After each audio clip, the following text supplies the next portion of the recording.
When I was invited here, I thought, what could I tell you? What would be interesting for you? And so I thought, who invites me? And I was invited here to talk by European Medical Students Association. So the word European was the first one which I heard.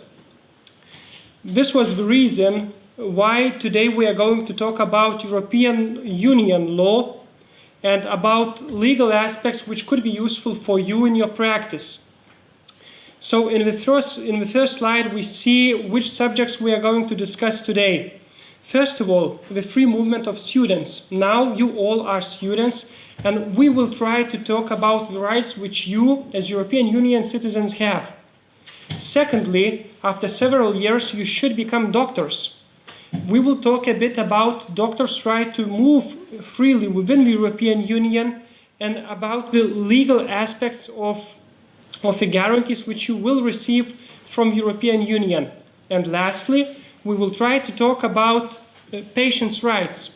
Which rights do they have, do they receive from the European Union? As you see today, we will talk mostly about the right of free movement. European Union, the main goal has to guarantee the free movement of different issues, of capital, of services, of goods, as well as of people. So today we will be covering the subject of free movement of people, and we will be talking exactly about these issues. You can say that I want to invite you to emigrate from your home country to some another country. You are not right. Why I would like to teach you about immigration law and about your right to immigrate within the European Union is not the purpose to show you that you should leave your country. It is a bit opposite. Before I begin to move to the subject, I understand that 1 hour and 20 minutes is not sufficient time to understand European Union law well. I hope you have the same understanding as well. Although, I hope that during this hour and a bit, we will be able to understand the main principle of European Union law. Due to that, from time to time, I will raise questions. And I want you who are sitting in front of me and also those who sit in front of the computers to raise the answers. This is necessary so we could have a possibility to interact between each other. And this will help to think about what I'm talking and to understand the subject matter better. All right, so now why I am going to talk about free movement rights. So this will be the first question which I want to show you. I will show you the video. Here starts. Just after dawn on September 28, 1928, I certainly didn't plan to revolutionize all of medicine by discovering the world's first antibiotic or bacteria killer. But I suppose that was exactly what I did. All right, so the first question is, do you know who is this man? I hear the right answer. Here is Mr. Alexander Fleming. This person is the one, congratulations, this person is the one who received the Nobel Prize.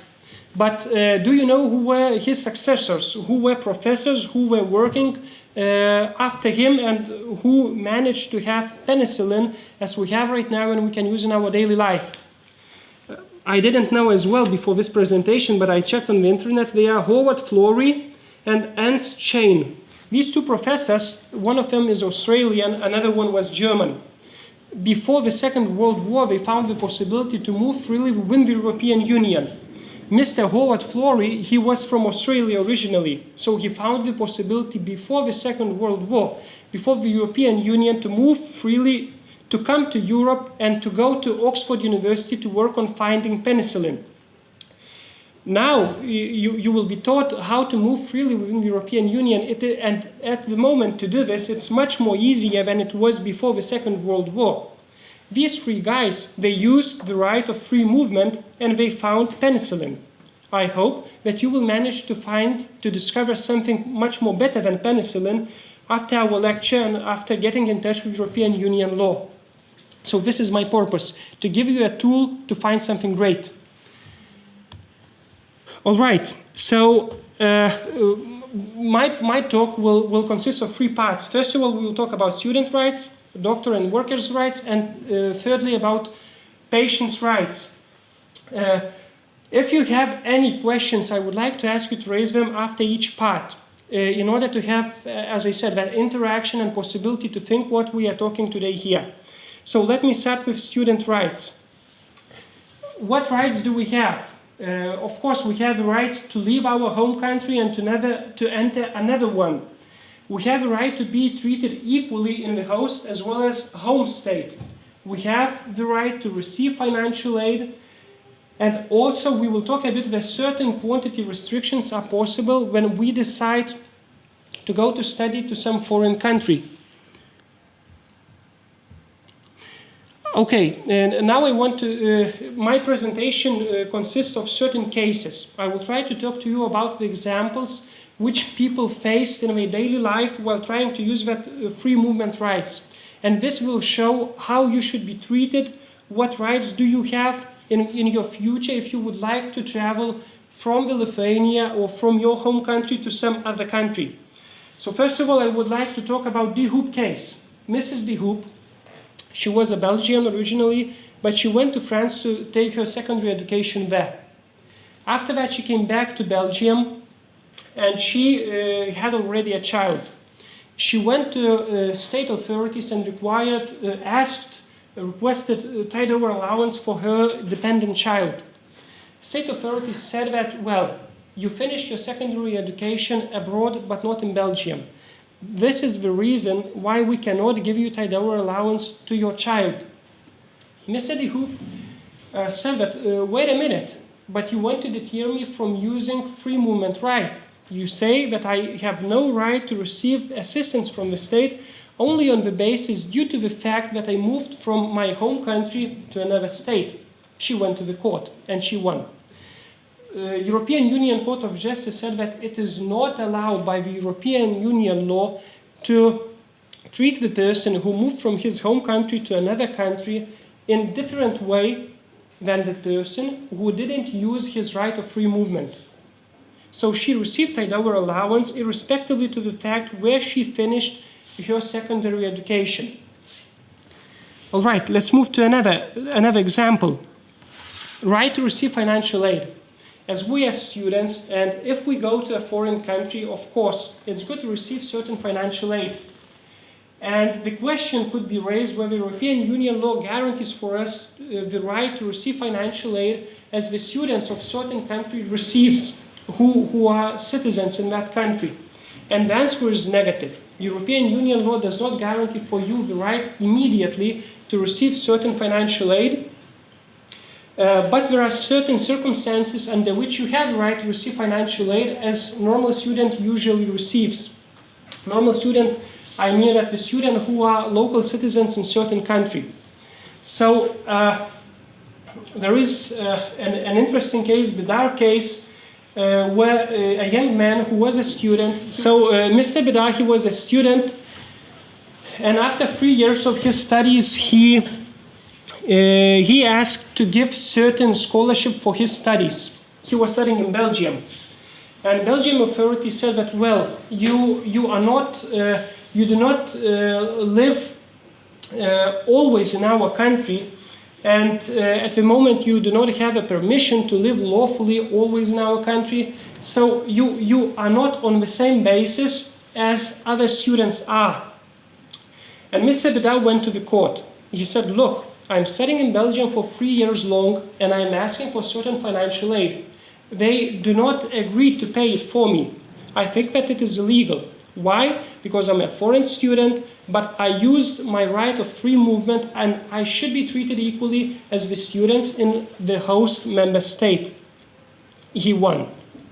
The court said, first of all, that only the fact that you moved from your home country to another does not guarantee the right to receive all the financial aid. Although, court said that it is necessary to find a genuine link with the society of the member state.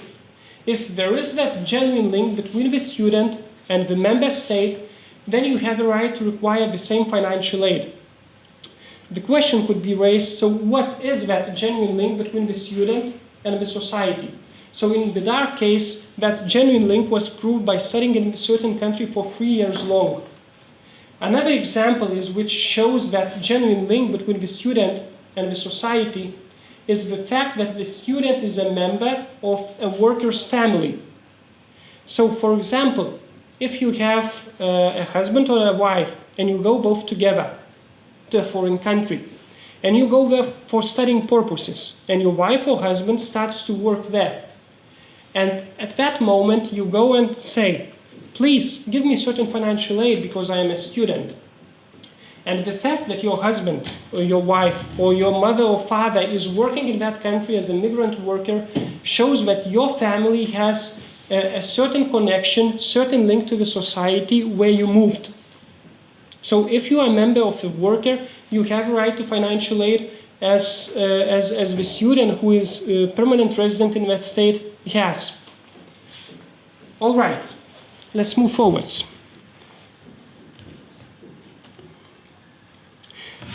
The right of free movement of students also gives the right to use all the tax reductions which you could use if you do not use the free movement rights.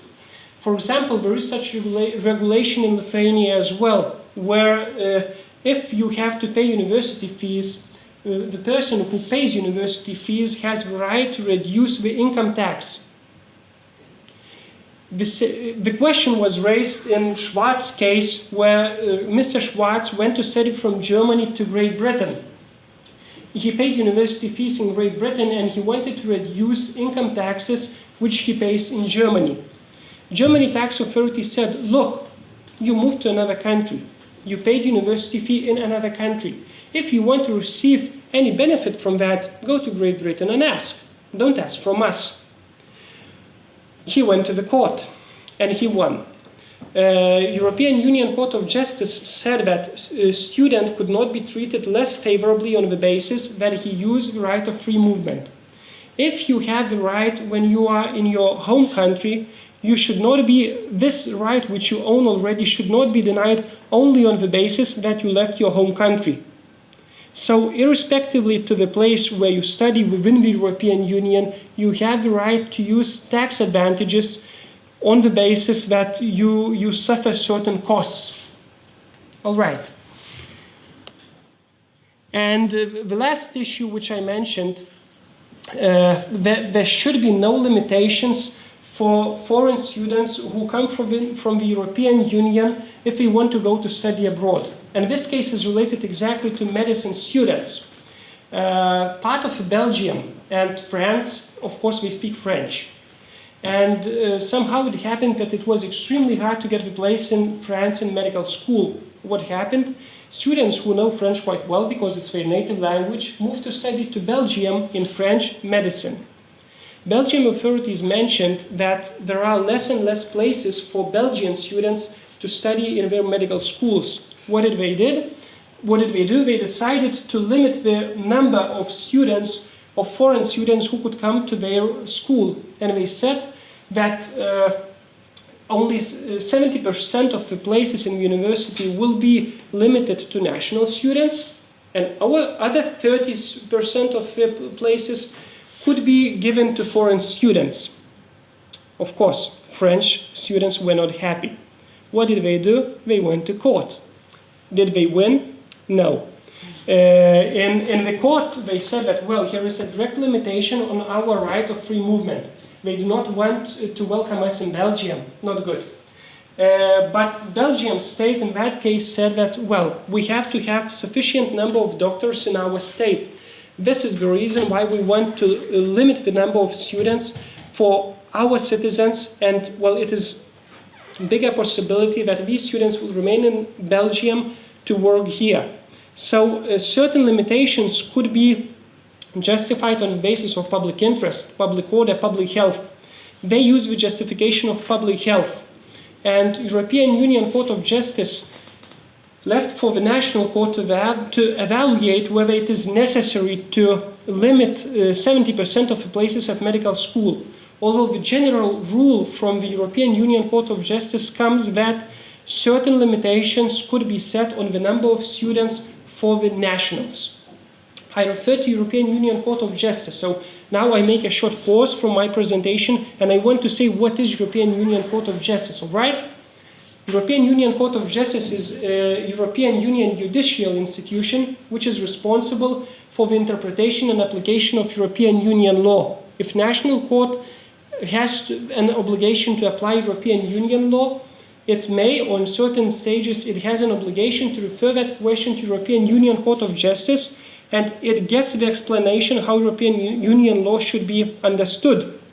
So this is the reason why the main precedence of the application of European Union law comes from that ECJ, European Union Court of Justice. So at this place we finish the first part of my presentation on student rights and generally on the right of free movement. To second part. This part of the presentation will be dedicated to the rights of the workers. Also, first of all, what rights does do workers have? Of course, they have the right to leave their home country and to enter host country and to reside there. They have an access to employment. They have the right to require be treated equally, respectively to the use of the free movement rights. And they have the right to remain in the territory of the host country where they moved for working purposes. Now we will try to talk about each of the rights while using certain examples which were decided already by the ECJ. The first aspect which we have to talk shortly, who is the worker? Of course, the doctor who is working in the hospital is the worker. But the question could be raised, if I am working just a couple of hours per week, am I a worker? And the question, am I a worker, should be understood in the way, am I protected by the European Union law which applies to workers? And your ECJ gave the answer in 11 case that yes, even though you are a part-time worker, you work a couple of hours per week, you are protected by the European Union framework which regulates workers' relationship. Another question could be raised, if I less the minimum requirement, if I even earn less than the minimum requirement for the subsistence. So I need financial aid to survive. And the answer is yes, you are a worker and you are covered by the European Union law. And later, if you are a job seeker or if you are a former worker, you are also covered by this legislation. Okay, and where European Union law framework is applied, of course, in the geographical territory of European Union, but also outside the European Union, if you are a worker in the branch of a company, of a hospital, for example, which mother company is established within the European Union. So if you work in Lebanon, in the hospital branch where mother company is established in Germany, you are covered by the European Union legislation as well. All right, and now we will talk about the right to leave home country and the right to enter another country. Of course, there would be no great discussion that you have the right to leave and there shouldn't be great deterrence for you to leave your home country. Although these cases are not related to medicine, I want to talk to them because they are rather funny. Mrs. Yipa, she was Romanian national. And she wanted to leave Romania to move within the European Union. There was one factual circumstance that she was deported from Belgium several years ago. And Foreign Affairs Ministry said that, well, it's not very proud for us to have citizens who move within the European Union but are deported from time to time back to our home country. And they said maybe it would be nice if you remain for several years in Romania, stay calm, and after that, it would not be such a shame for us to send you to another countries. And she said, no, I don't want to wait, I want to travel. She went to the court and she won. European Union Court of Justice said that it's not possible to limit the right of free movement on the basis that the person was deported from certain country. Another case decided just several years ago, Bianco case, is related to Bulgarian national. This man had rather great debts. And the state of Bulgaria also said that, well, dude, you have great debts. It would be better if you remain in Bulgaria, work hard, collect money, pay debts, and after that go. But not in the other way. Mr. Bianco went to the court, and he said that, well, it's not right to limit my right of the free movement on the basis that I have certain debts. And he won. Of course, it's not right, it's not possible to limit the right of the free movement on the basis that you have a debt. And now we will move to a hypothetical example which is related to your situation, which you could have here as a student of medicine in Lithuania. I say hypothetical because there was no such case in the European Union Court of Justice. But I know that it's rather expensive to finish medical studies here in Lithuania. And I have heard about such examples that students agree with some hospitals in smaller cities that the hospital will pay, for example, for your residential studies, and you will have an obligation to come back and to work to that hospital for several years. The question could be raised, could such agreement with the hospital limit your right to travel within the European Union? So generally speaking, could the hospital push you to enforce that agreement? And the answer is no but.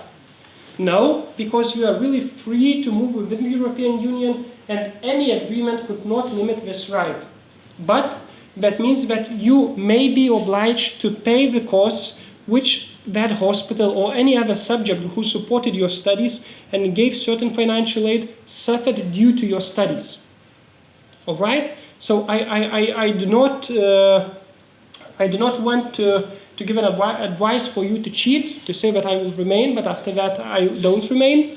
But under certain circumstances it may be important and you have the right to do like that. Okay. Just another issue which I want to mention. From time to time I hear some speeches from educational ministry that something should be done in order to limit the migration from Lithuania to foreign countries. And the idea is to require the students who leave Lithuania or any other member state to foreign country. The idea is to require to repay the costs which the state suffered on the basis that certain person was a student. So if you leave, the idea is to ask from you to repay the costs which state suffered due to your studies. And so the question could be raised, could the state do like that? And the answer is yes. Certain requirements to repay the money back which you got from the state could be set on you. Although another question could be raised, how much could they require from me? And ECJ gave actual answer to this question, that only the amount which is equal to actual costs which they suffered during your studies. So the state should prove how much did they spend on your studies, and only such amount could be required from you. So European Union citizen has the right to enter another member state of European Union in order to take up an offer of employment which is actually made. This is written in the laws of European Union. Another question could be raised, do I have the right to move to another member state in order to seek the job? It's great when I have an offer, but it may be that I don't have an offer, but I want to receive one in any other state.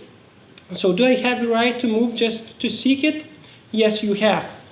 And I wanted to make a question with that clock and that person who is running. Do you have to be in a hurry? Are there any time restrictions on the period for which you could search for the job? And the answer is that no need to be in a hurry. You can remain in the country as long as you want. In the beginning, I was talking about financial aid, that workers, and we will talk later, workers have the right to receive certain financial aid, social aid from the state. The question is, does the person who is seeking for the job, does he or she have the right to receive that financial aid from the member state? What do you think? If we go to Latvia to search the work there, do we have the right to receive any financial aid from Latvia? We do. We do? Well, you are really optimistic. No. So the answer is no. And if you go to a foreign country, you should not become an unreasonable burden on public finances. That means that you have to have sufficient resources for covering your living costs. And you receive the right to get any financial aid only after you become a real worker. If you are just a job seeker, this does not guarantee for you the right to receive financial aid. All right. Now we will talk shortly about access to employment and what does it mean. And I took one saga of cases which is related to linguistic requirements.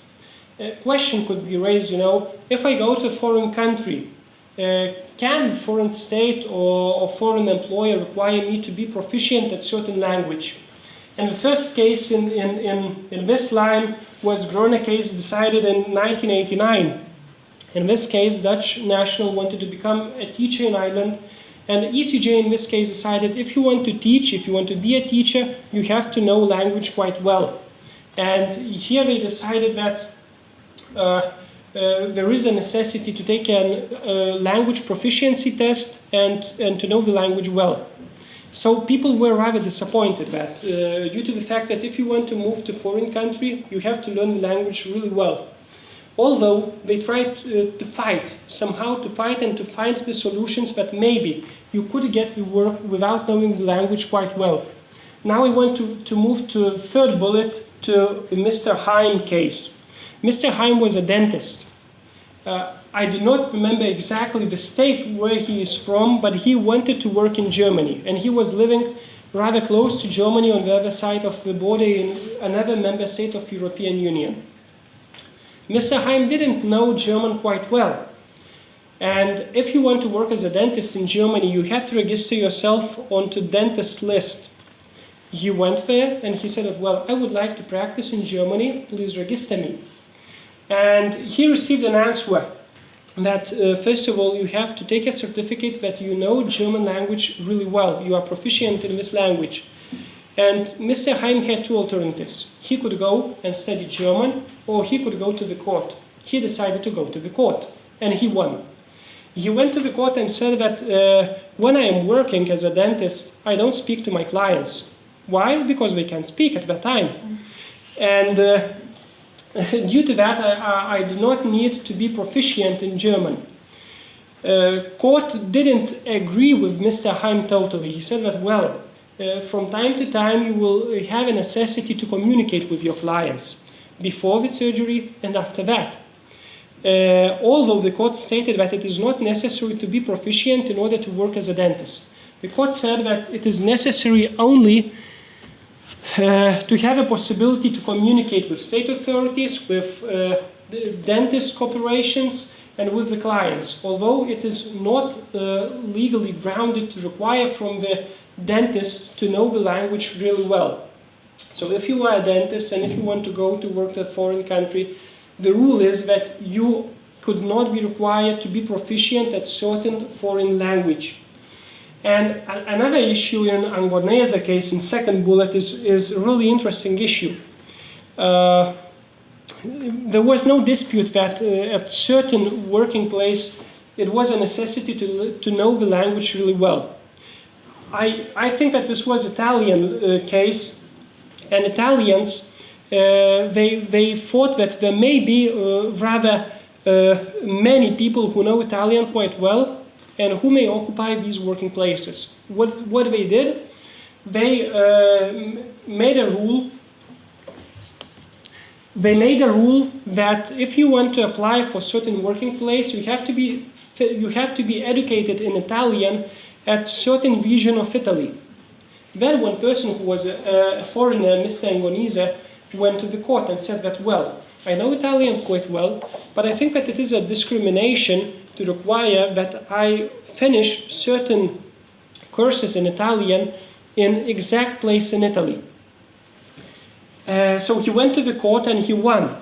ECJ said that the requirement on the language could be justified at certain stages, although the requirement that the person would be gained that proficiency of the language at certain place is illegal, because the people who are living nearby certain school or certain district, he has much more possibilities to learn there in comparison to other people. For example, us who are sitting here in Lithuania and who should be required to study in Italy.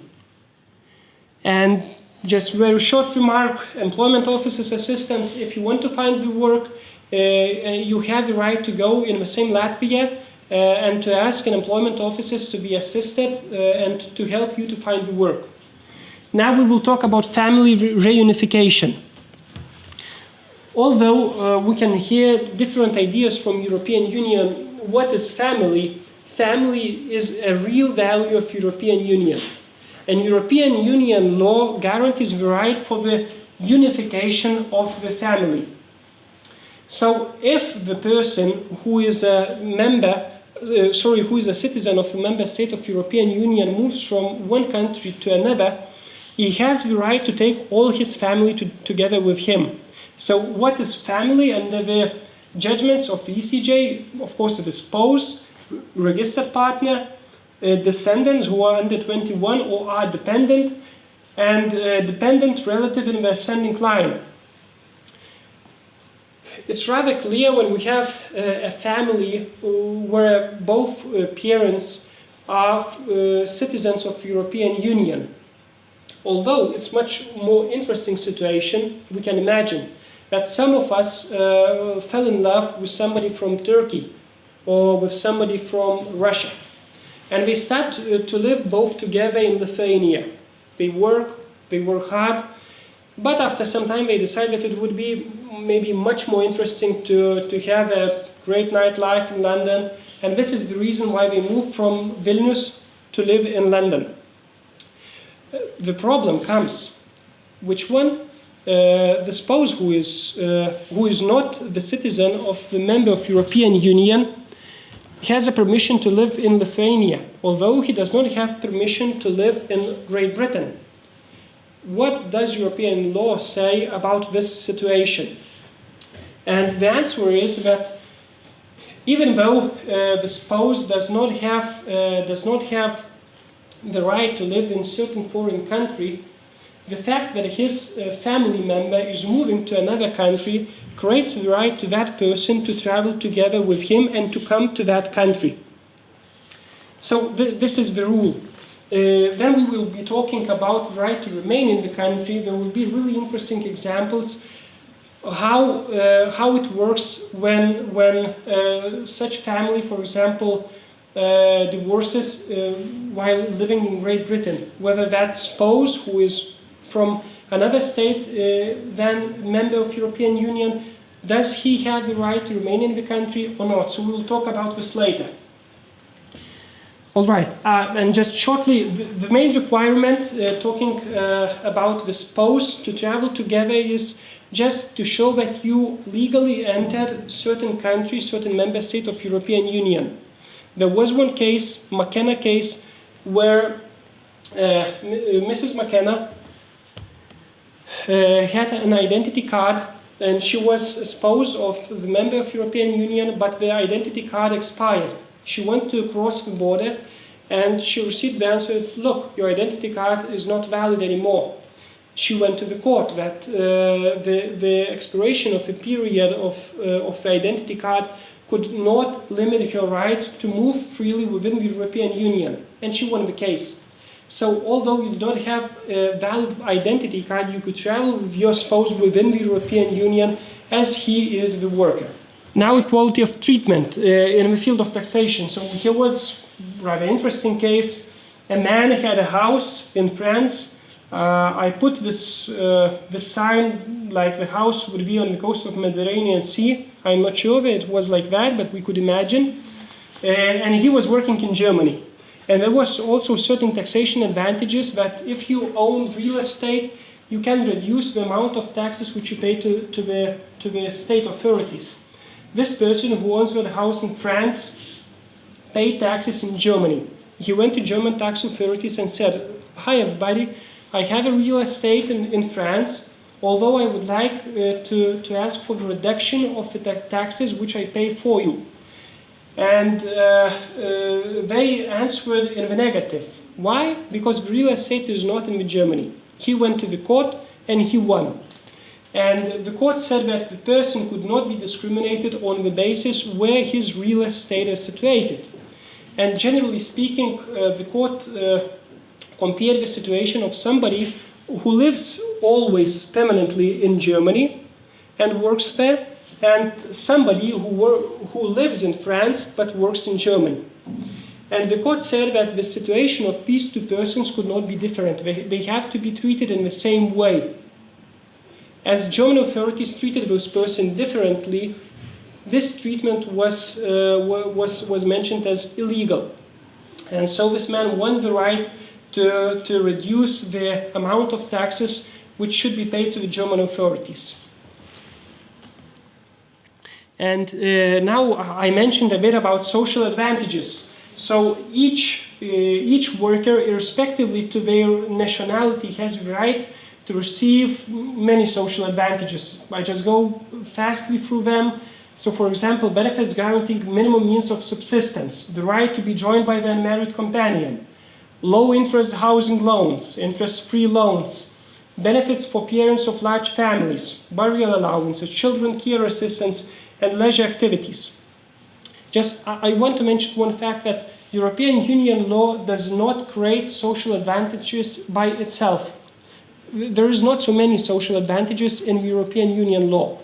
But what European Union law says that if you go to live to a foreign country and if you are a worker, so at least you work several hours per week, you have to have the same rights to receive social advantages as people who are citizens of certain member state has.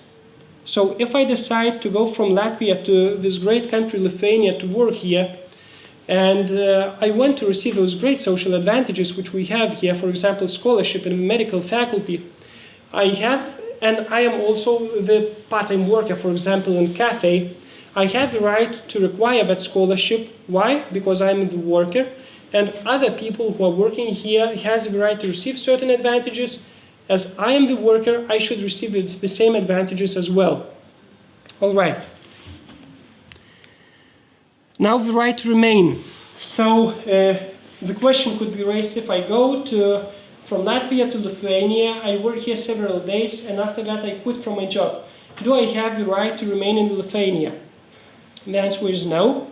But after some period, you have the right to remain. So first of all, if you retire in Lithuania and if you have been working last 3 years before your retirement age came, or if you cease work as a result of incapacity after resided for the previous 2 years.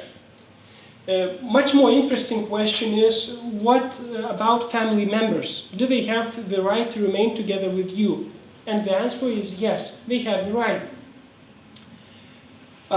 Much more complicated situation could be if, for example, family divorces. And I want to talk about Baumbast and Adorapa cases. In Baumbast, there was a situation, I think that it was in Great Britain. So Mr. Baumbast, he was a young adult and he was studying in secondary school. His parents divorced, his father went out from Great Britain, and he remained with the mother, who was not a worker and was not a citizen of European Union. The question was raised, could he remain in Great Britain, or he should go out from Great Britain and should follow his father, for example. And ECJ in this case said that where the child starts secondary education and already studied a great part of his secondary education in certain member state, he could not be expelled from the country, and he should have the right to remain and to finish his secondary education. So it's rather clear. The court did not want to traumatize the child. In Alarape, there is a much more interesting issue. In Alarape case, Mr. Alarape was a young man, I think about 20 years old, who was Nigerian. His mother was also Nigerian. And he had a father and husband of the mother who was a citizen of European Union. They were living together in Great Britain, and they spent there a certain period which is sufficient to receive the right to remain in the country after you finish your work. But the father and the husband left the country, and they remained in Great Britain together with the mother.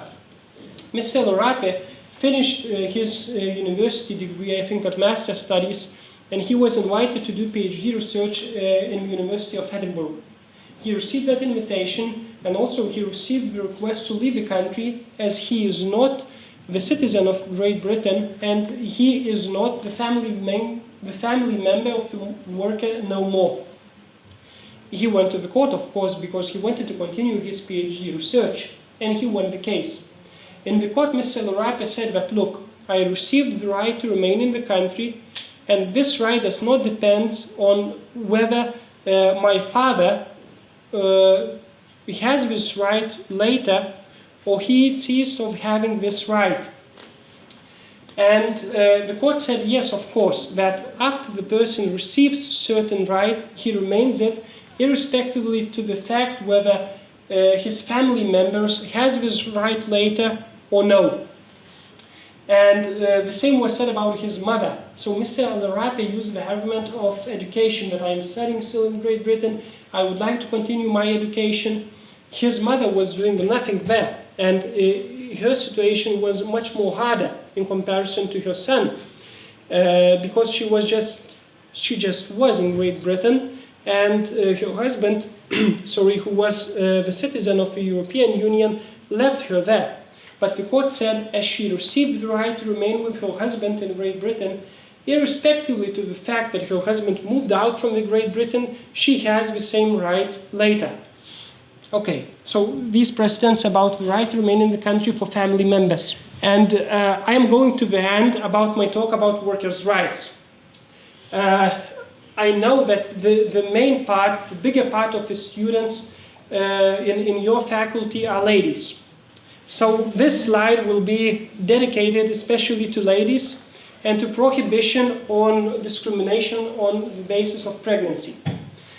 As this will be the last slide of the rights of the workers, I want to sum up shortly and just to mention why we are going to talk about this exact example and exactly about the discrimination on the basis of pregnancy. As we have discussed certain examples before, European Union law restricts discrimination. It restricts the situation where the situation of certain person is different and is worse in comparison to the situation of the local person, of the citizen of certain member state. This is like that in order to guarantee the proper right of the free movement. But when you are already the worker, European Union law also guarantees prohibition on discrimination. You could not be discriminated. And it gives certain aspects under which you could not be discriminated. And the sex is one of them. So now I want to talk about these cases, and especially about pregnancy example, in order to show what does it mean, restriction on discrimination.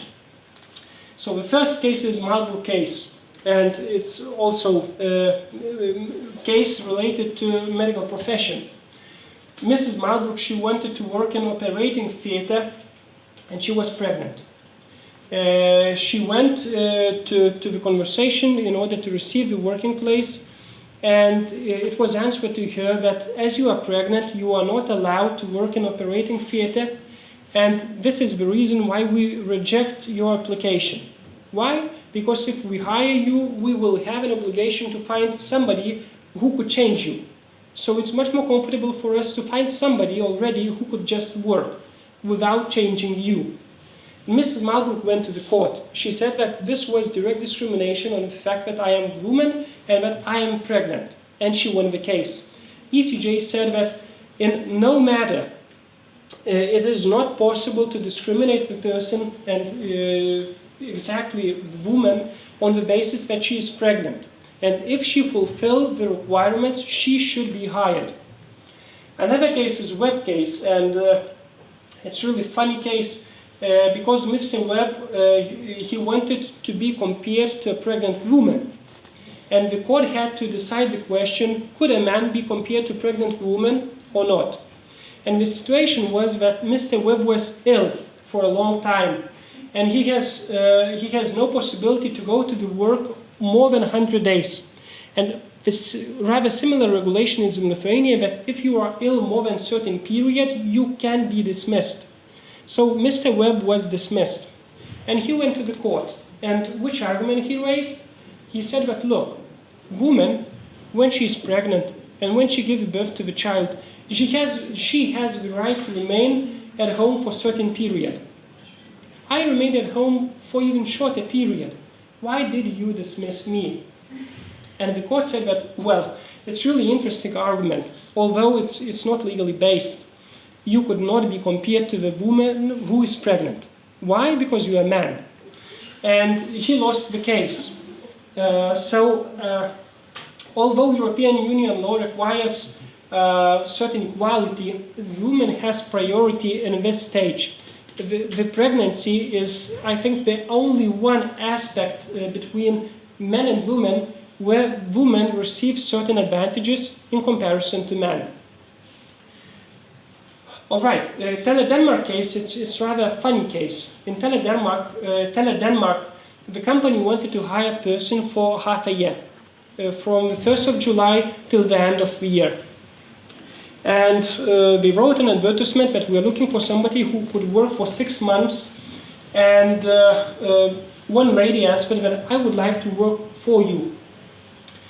And she forgot to tell that she is already 5 months long pregnant, and she will not be able to work all those 6 months. She started to work. And in the middle of August, she informed her boss that, well, I am pregnant, and I will have to leave after several. I will have to leave the work after several weeks. And her boss dismissed her. Why? Because she didn't inform him that she's pregnant and she would not work for all that fixed-term contract long. She went to the court and she won the case. And ECJ said that irrespectively to the fact that person is hired for a fixed-term contract, and irrespectively to the fact that he did not inform his employer that she is pregnant, she could not be dismissed on the basis of pregnancy during fixed-term contract. Later, I want to go to protection against dismissal, which has to be afforded to women during pre-maternity leave, pre- and maternity leave. I want to talk about Brown case. It is, well, so as we talked, the woman could not be dismissed when she's pregnant or when she gives birth to a child. Another situation is where the lady, after she gives birth to the child, receives certain complications, and due to that have severe illness. And Mrs. Brown had the situation, she was in the hospital and she could not go to the work. She spent in the hospital all the period of maternity leave and later. And she was dismissed on the basis as Mr. Webb that she was not at workplace for a certain period. And she went to the court and said that, well, I had this illness due to the pregnancy and due to the fact that I gave birth to the child. You could not dismiss me on this basis. And the court said that you are right partially. You are right that you could not be dismissed on pre-maternity leave. You are right that you could not be dismissed when you are on maternity leave. Although European Union law does not protect you when you have any illness related to giving birth to a child, but after the maternity leave. So in this situation, ECJ draw the line where the European Union law protection for the pregnant woman finishes. And the line is the end of the maternity leave. Later, I want just to draw your attention that you know that in Lithuania, if you go on maternity leave, you can spend there at least 1 year or 2 years and to receive almost all the amount of the salary which you would receive if you work. European Union law guarantees only 14 weeks, so the regulation which we have here in Lithuania and in many other countries is much better in comparison to one which is required by the European Union law. Another question which was decided in Gillespie case, whether the woman who gave birth to the child and is on maternity leave, does he have a right to require the full amount of the salary which she earns normally, or the state could pay, or the employer could pay less than the amount of full salary? What do you think? Of course, all salary. Well, no, but ECJ said no. The amount of money which should be paid to the pregnant woman could be restricted, reduced, although it should be adequate allowance for covering her living costs and all the needs which she has as she is on maternity leave. And the very last remark, that certain limitation on incentive payments could be made if you are on maternity leave. And the case was Christmas bonus case.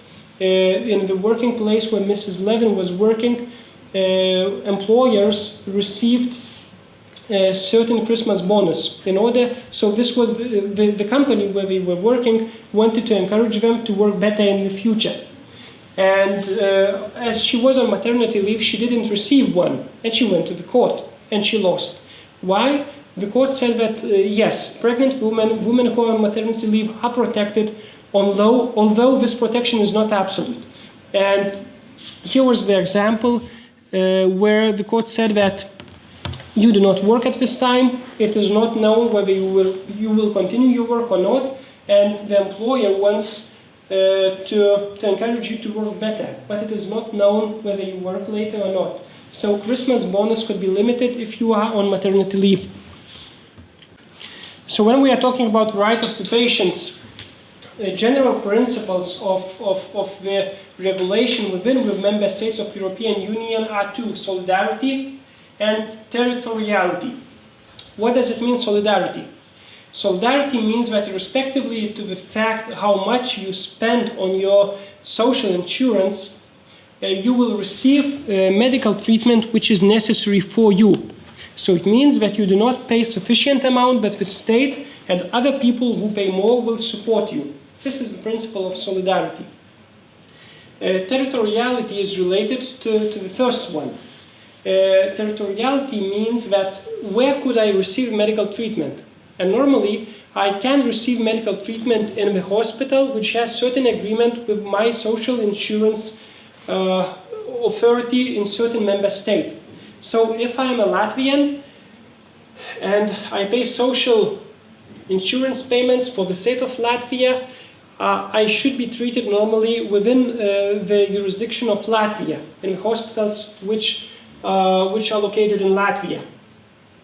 Although quite early European Union mentioned that this is not right. Why? Because European Union wants to guarantee the right of a free movement. And I think that you know this blue card. It is called European Patients Card, and I forgot one word which is in the name of this card. And in 1972, European Union decided that it is necessary to create the right for the citizens of European Union to be treated, to have the medical treatment in another member state, if they have an urgent necessity to receive that medical treatment. Although it was seen later that yes, there could be situations that they travel within the European Union and I received certain treatment. But there were situations where people wanted to move to another country just for the purpose to receive medical treatment. And the question was raised, does this card allow this? And there were quite many cases in the ECJ where courts said that the freedom to receive services within the European Union could not be limited on the basis that that person moves from one country to another. And generally the court had to solve the question that if I have the right to require reimbursement for certain medical services in my home country, could I travel abroad and to require the same treatment and also to require reimbursement for the costs which I suffered? And ECJ in many cases said, yes, you have this right. And this was rather inconsistent situation before the October 25, 2013. Why? Because in 2011, European Parliament legislated a directive on free movement of patients. And this directive gives the right for the patients to move freely within the European Union and to receive medical treatments. And I will try to discuss shortly the main aspects about the rights which patients have on the basis of this directive. So first of all, the patient has the right to receive medical treatment abroad. And I think that a rather important question is related to reimbursement. So what year is reimbursed if I travel to receive it to a foreign country? And the answer is that all medical treatment will be reimbursed if it is same or similar to the one which you could receive at your home country. Another question could be raised: do patients have to pay upfront? And the answer is yes. Although member states have the right to organize the regulation in the way where patients would not have to pay in advance and only later to receive reimbursement from certain member state. How could it be?